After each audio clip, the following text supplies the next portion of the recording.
Одоо харин та бүхэнд хүний эрхийн зөрчлийн гол жишээ болсон Говьалтай аймгийн Алтай сумын мэдээллийг хүргэж байна. За Говьалтай аймгийн Алтай сум төвийн эрчим хүчний системд холбогдоогүй улмаас эмнэлгийн үйлчилгээг гарч шийдэнгийн гэрэлд үзүүлж, сурагчид утасны гэрэлд хичээлдэж, сургууль хөлдөх эрсдэлтэй тулсан.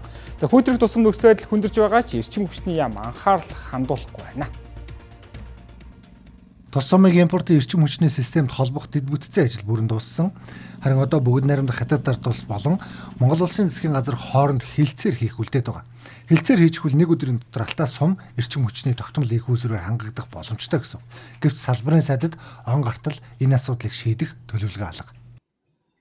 Аль байсаар санал тавиад орхицсан ийм л байдалтай. Тэгэхээр одоо бид нэр онд дуусаад нэгдүгээр сард дахиад хятад руу явъя та гэсэн ийм байр суурьтай байна.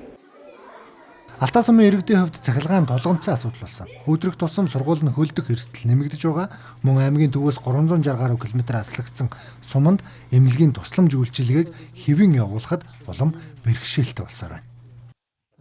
Яг нэг сумын төвийг цахилгаан хөлжүүчээр хангахын тулд засгийн газрын тогтоол санаачлаад явна гэдэг бол бас их урт замтай. Ийм байсан. Тэгээд тэрнийг төгшөөгээд 24 онд тэр урд нь байгуулагдсан байсан аж ахуй нэгжийн импортлж байгаа шугамд дэд үтсийг ашиглаад холбогдсон байсан гэсэн. Уг нь Алтай сумыг бүгд найрамдах хятад ард улсын импортын эрчим хүчээр хангах шийдэл 2008 оноос хойш яригдж байгаа. Гэвч өнөөдрийг хүртэл 17 жилийн хугацаанд энэ асуудал нэг талдаа гараагүй нь Монголын төрд Алтай сум орхигдож ирсний баталгаа юм.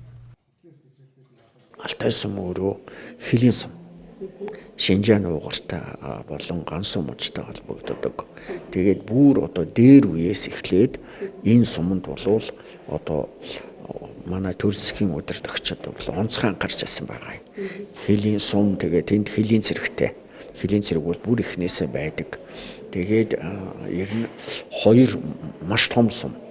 Тэгээ хятадын хоёр одоо гансан муж болон Шинжаан угрын үрдээс хорон гэсэн хоёр мужтай холбогддог. Ийм одоо Монгол улсын хувьд бол одоо стратегийн их чухал ач холбогдолтой байршилтай сум учраас эрчим хүчний асуудлыг ерөөсөө шийдэх хэрэгтэй. Алтай сум 1500 гаруй хүн амтай.